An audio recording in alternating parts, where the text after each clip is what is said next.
On the Charlotte Hornets getting back. Now let's see if the Wizards can get back on defense.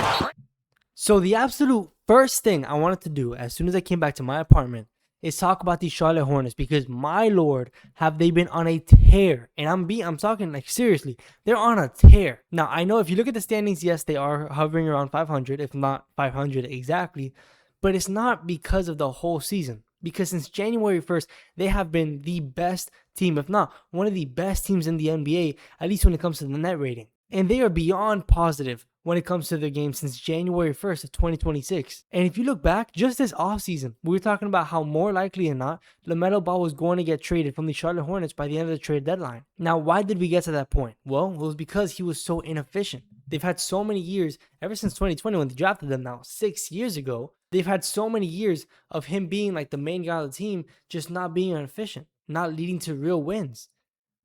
It felt like that team had no real future because they couldn't build a team around LaMelo, and if they did, he was constantly getting injured, so it just felt like a dead end.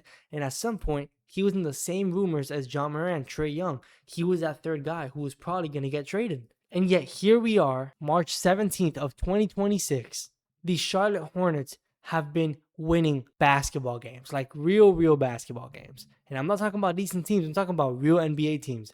And it's not only about LaMelo, because we're talking about a historic shooter, and I'm serious, a historic shooter, not just for a rookie, because for a rookie, he's by far the best rookie shooter of all time, because Con Knipple, since January 1st, Con Knipple has been shooting lights out, talking about 45% from three on like 8 attempts a game. This is not just rookie level stuff, because he already broke that record of the most threes made in a single rookie season, like 60 games in, not even 80 games, 60 games in. He's shattering the record.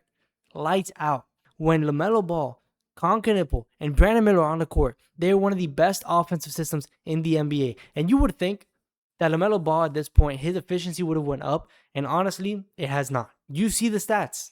Those shooting splits are not nice. And when you see the shots he makes, they look great. But when you see the amount of times he shoots them to make them, it doesn't look as fun, because you're looking at shots that should be going in, or at least could be converted into better shots that just are not falling. But his playmaking is what really takes us to the next level, because he has great court vision, full court vision. He's able to find Con Knipple open, Brandon Miller on the threes or on the cuts, and he's even finding Musa Diabate on cuts, on like pick and rolls. This guy is able to create threes, shots, open looks for everybody. So yes, the efficiency doesn't look good, but his playmaking is what's taking him to the next level as well. Without LaMelo Ball, yes, the efficiency might look better, but the amount of shots he's creating for the team is insane. And when we look at defense, when we look at hustle, which is what I would think could be the big issue with this team, Musa Diabate comes out there and just swipes the floor. This guy's like the dirty player of the team. Not like he gets dirty plays, but he's doing the dirty work. Hustle plays, rebounding. He goes for everything. And he's not even getting 30 minutes a game. The reason why this team right now is only still sitting around 500 is because of the fact that in the beginning of the season, Brandon Miller and LaMelo Ball were going in and out with injuries. Con Knipple was proving himself in the beginning of the season as one of the best three-point shooters in the game. And while everybody, and I mean everybody, because you and I thought the same thing, we all thought that was just a small sample size and that he was going to cool off at some point, he just kept proving himself, and he's still proving himself now.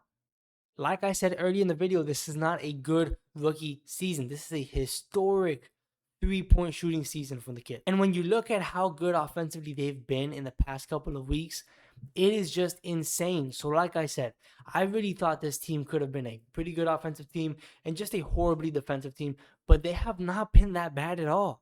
Like I said, their net rating has been through the roof recently.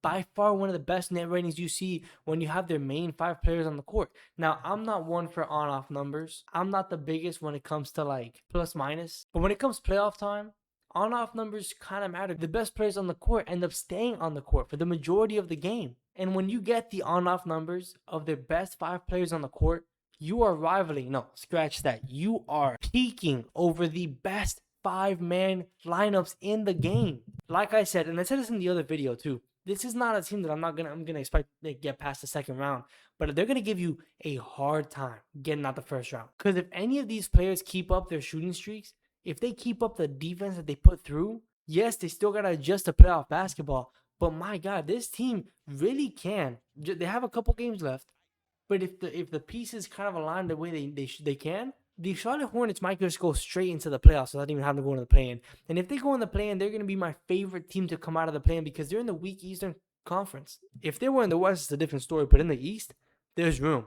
There's room for failure and there's room for improvement. And right now, Charlotte has nothing to lose. So I truly believe they're going to go out there and just really push their first round matchup to at least 6 games. Minimum. I really do believe they're going to get to 7 games. But my God, is this team amazing. It's one of my favorite teams to watch now because of how amazing it's been. Back and forth, defense, offense, 3-point shooting, anywhere you go. They have been that team you do not want to see. While yes, the Charlotte Hornets, like I said, are one of the toughest teams you're going to be able to meet in the first round, there are 3 other teams that I do believe are in that conversation as well. And I did make a video on it a couple days ago, so I would go check that out. And if you enjoy basketball and you want to keep talking about it, just subscribe button.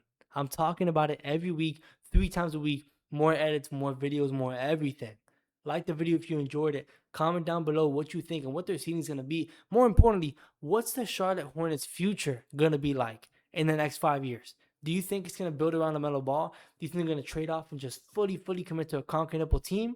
Or do you think Concacaf would just be a way better second option? Maybe like a Klay Thompson type of role. I don't know. But I appreciate you guys watching. I'll see you on the next one. Peace.